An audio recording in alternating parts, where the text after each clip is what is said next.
News, सच जरूरी है। नमस्कार दर्शकों, मैं श्रद्धा तिवारी और आप देख रहे हैं MNS न्यूज टीवी। तो आइए देखते हैं आज की खास खबर, एक नजर डालते हैं आज की हेडलाइंस की ओर। नीतीश सरकार के खिलाफ तेजस्वी यादव का धरना, गंगा कैसे स्वच्छ रहेगी राज ठाकरे, महबूबा कठुआ मर्डर पर। तो आइए देखते हैं खबरें विस्तार से। नीतीश सरकार के खिलाफ तेजस्वी यादव का धरना। आरजेडी नेता तेजस्वी यादव ने बिहार की राजधानी पटना में आज आरक्षण के मुद्दे पर सरकार के खिलाफ धरना प्रदर्शन किया। तेजस्वी ने हाथों में पोस्टर पकड़े हुए दिखाई दिए। पोस्टर पर बड़े बड़े अक्षरों में लिखा था कि 16% आरक्षण की चोरी करना बंद करो। वहीं एक सवाल पूछे जाने पर तेजस्वी यादव ने कहा कि अब कोई ऑफर स्वीकार नहीं है।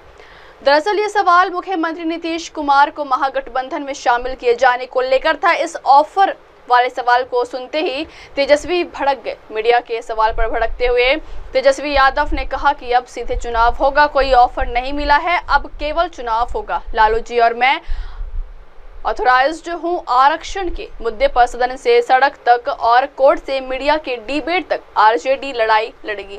8 मार्च को तेजस्वी यादव ने कहा था कि हमारी सरकार की ओर से बिहार में बढ़ाई गई 65% की आरक्षण सीमा को रोक देने से अनुसूचित जाति, जनजाति, पिछड़ा, अति पिछड़ा वर्ग के अभ्यर्थियों को 16% आरक्षण का सीधा नुकसान हो रहा है। उन्होंने कहा है कि इससे इन वर्गों के 50,000 से ज्यादा युवाओं को नौकरी से हाथ धोना पड़ रहा है।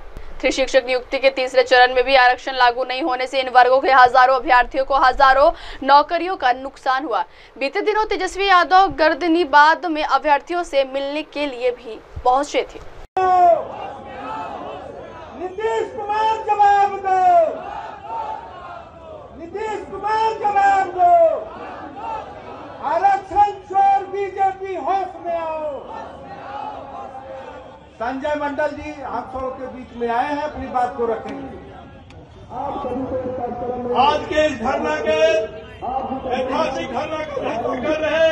अगली खबर, गंगा कैसे स्वच्छ रहेगी राज ठाकरे का बयान। महाराष्ट्र नवनिर्माण सेना के चीफ राज ठाकरे ने महाकुंभ में स्नान करने वालों को लेकर विवादित बयान दिया। उन्होंने कहा है कि गंगा का पानी गंदा है, मैं कभी ये पानी नहीं छूऊंगा। अपनी पार्टी के 19वें स्थापना दिवस के मौके पर पिंपरी चिंचवड़ में कार्यकर्ताओं को संबोधित करते हुए राज ठाकरे ने कहा है कि लोगों को अंधविश्वास से बाहर निकलना चाहिए। मनसे चीफ ने कहा कि हाल में मुंबई की सभा में कुछ पदाधिकारी अनुपस्थित थे। उन अनुपस्थित पदाधिकारियों की जांच की गई। उनमें से कुछ ने कारण बताया कि वे कुंभ मेले में गए थे। मैंने उनसे कहा कि इतने पाप क्यों करते हो कि उन्हें धोने के लिए गंगा में जाना पड़ता है।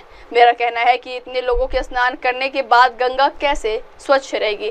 ऐसा पानी कौन पिएगा? मैं श्रद्धा समझ सकता हूँ, लेकिन इस देश में एक भी नदी स्वच्छ नहीं है। हम नदी को माता कहते हैं, लेकिन उसे स्वच्छ नहीं रखते हैं।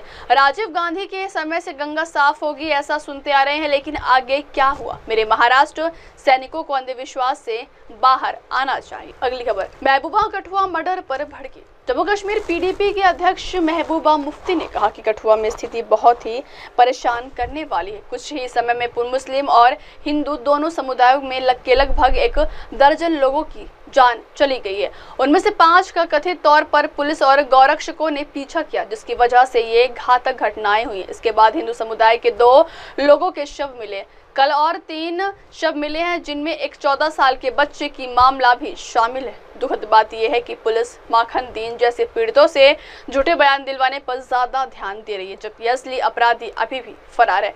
आज तक लगभग 30 शख्स पर PSA या UPA के तहत आरोप लगाए गए हैं। इसके सबूत बहुत कम मौजूद है। ऐसे संकेत है कि सीमा के भीतर और बाहर हमारे मुल्क को अलग करने वाले लोग ज्यादा हैं। बीते दिनों जम्मू कश्मीर के कठुआ में 3 लापता लोगों की सूचना थी। इन सभी का शव बिलीवार के पास मिला। यहाँ की ऊपरी पहाड़ियों पर शव पड़े हुए थे। इन 3 मृतक लोगों में एक बच्चा भी शामिल है। जिस इलाके से ये सभी लापता हुए थे वो आतंकवाद प्रभावित क्षेत्र है। 3 दिन पहले लापता हुए थे। मृतकों की पहचान जोगेश सिंह, दर्शन सिंह और वरुण सिंह के रूप में हुई थी। अब वक्त हो चला दर्शकों ब्रेक से लौटेंगे के बाद देखिएगा देश और दुनिया की तमाम बड़ी खबरें। बने रहिए MNS न्यूज टीवी पर। नमस्कार। हाय, मैं हूँ तापसी पन्नू और आप देख रहे हैं MNS न्यूज।